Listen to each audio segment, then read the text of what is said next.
Good morning.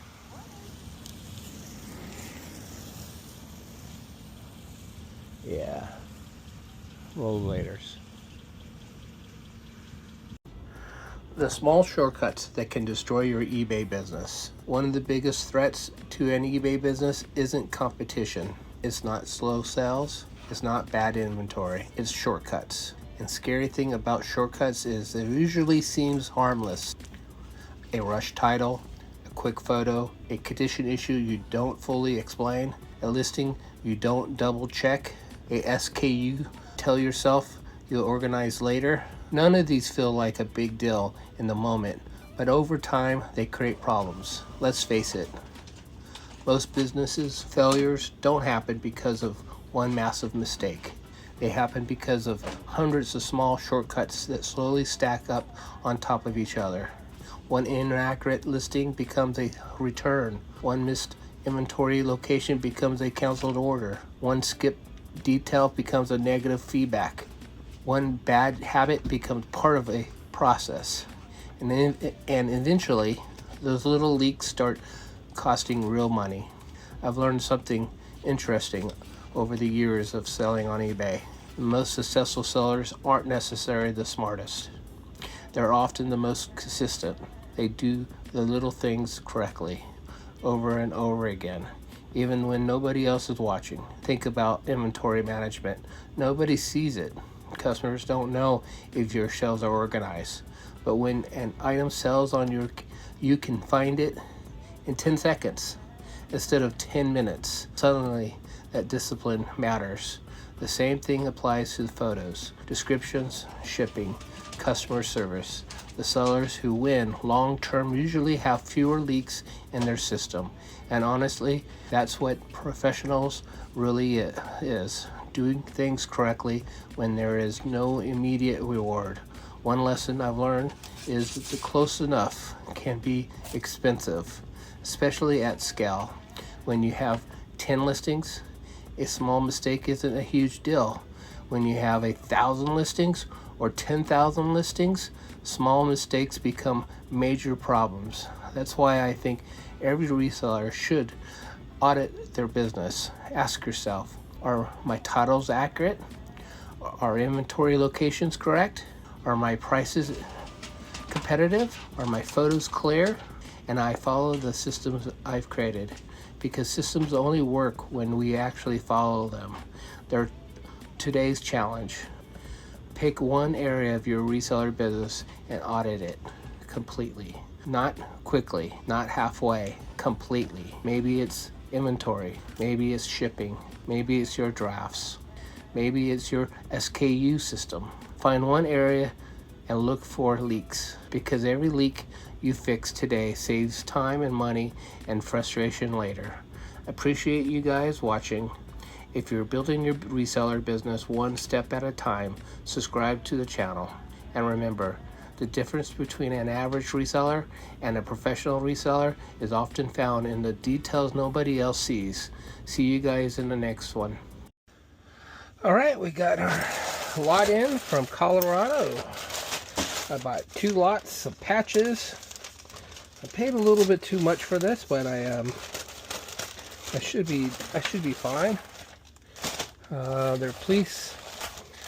I'm not sure exactly how many they're going to be. I really like this company. Add that to my accounting software. Paid in full. I paid ended up paying $224. Like I said, I feel like maybe I paid a little too much, but better than not having anything, because they were a lot of people were bidding.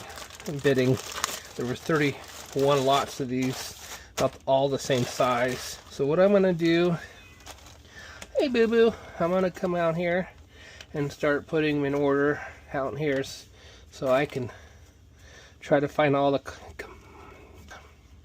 right off the bat. That's good, because that's one listing many times. Boo boo, boo boo, boo boo, boo boo. Let's try to be patient with me, please. You've been crazy all day. Wow, I didn't see all these. That's a different one. That's gonna take a long time to sell all these. Okay, you're mad because you didn't get wet food. I've already given you wet food like 5 times in the last 2 days, buddy. He's gonna make it difficult, guys. But yeah, so this is what I'll do. I'll go through, and it might be worth something. Make sure the duplicates all get in. It's kind of weird. Hey, go up there. Go up there. Doesn't matter what I do. Anytime I start talking to myself, he comes in. I just wonder if, well, 1961. I wonder what's going on here. I got some old ones in here, so I'm gonna have to go thoroughly through. I'm gonna have to go thoroughly go through. Looks like the guy was a reseller. He has different prices for these. Make sure if there are any duplicates. Yeah, $40 right here. Yeah, so there's definitely some unique ones here. He must have been a patch reseller, because look, if you go through here, that tells me that the auction house didn't really know, because they didn't even take the old pricing off. So it's good for me, because if I don't have a, you know, boo boo, I am so sorry you're struggling, but I can't help you, buddy. I'm not giving you food all day long. You got dry food up there, buddy. Sorry, guys, but it's a part of having a little baby. He is acting like a little baby right now. All right, so yeah, so there's a lot of research for me to do here. These don't have names. Hopefully they're, you just need about 2 or 3 of them. That'd be worth a pretty penny. So those are different. Those 2 are the same, and that one's similar but a different fabric. So the goal is I'm going to try to make sure there's no duplicates, and if they are, I'll put them together by me spreading them out. Then I put them in lots of 25. Then once they're in lots of 25, I put them in their bags. This feels familiar, please. And then from there, they'll be in their own bags, and I can start processing them quickly. And then the trick will be making sure I get fair value pricing for that. Look at that. That's in there. That'll go off to the side. So they were busy. It's one thing about, so now I'll note this auction house that they get pretty busy, and they have a in-house auction, which means they bid inside after the online auction is over. So I didn't know I won until the next day. And if it was too, I bid them up pretty high, and I was hoping, that was what I was trying to do, is try to win one of these 30 auctions. And somebody was going through putting $100 on each one, and he didn't do these. He did, but I ran them up, and I started running them up on all the ones that he had, and he realized you can tell who this. He let me have 2. That's what this was way. He spent probably $4 grand on all the other patches. So I'm interested in these because they got plastic covers on them, and that means they might have some value. And then the ones with there's a lot of Indian ones in here, which is good. So yeah, so we're plugging away. Dropping them. And definitely dealt with somebody that did maybe a flea market that might have deceased or moved down to the business. I don't know what happens. Sometimes, most of the time when you're at a auction house, the person died, and the state just runs everything through the auction house, and that's what it kind of reminded me of. Just somebody that had a big collection of stuff. All right. There's another one of those. That's a 2-bounder. That's 1-bounder. Okay, that's a separate. So that's lot 1. I don't see that's similar, but it's not the same. I do have duplicates, so let's pull those off. I'll do these at the end of the dish. That's a duplicate. That's a duplicate. Boom, boom. This is small. Yeah, there's a lot. There's a duplicate. That's a duplicate. Just make sure we don't want to. University, Colorado. There's a duplicate. Alright, so let's get Marshall. We're looking for Marshall. Yeah, so this is different sizes. So what I'll do next is I'll try to put all the ones that are badges, or what they're called badges, together so I don't see security. There's another badge. Put the square is over here, the badge is over here. I'm just looking for every duplicate. Security, police, air, so that's not a duplicate. Alright. Now we put them in lots of 25. And then I'll do that with these patches, same way.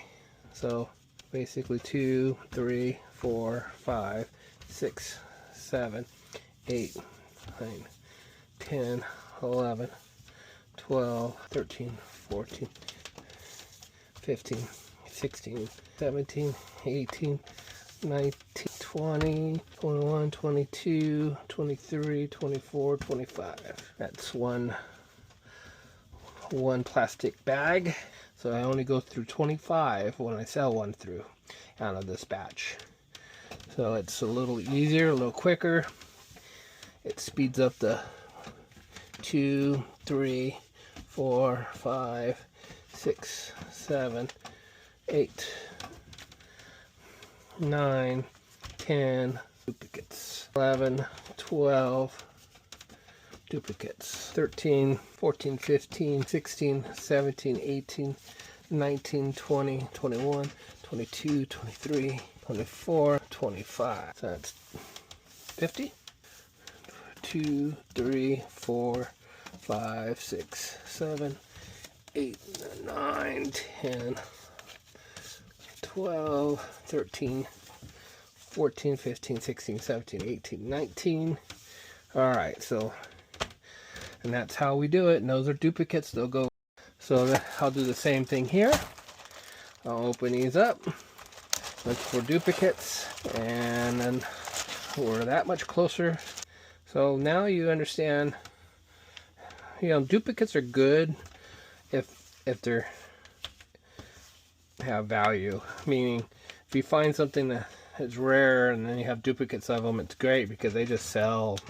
Just like the snap-on patches I had, man. I did so good on those. I was very, very, very pleased. All right, we got a lot of. So I want to thank you for watching, and thank you for subscribing. It's the end of today's video. Have a great day.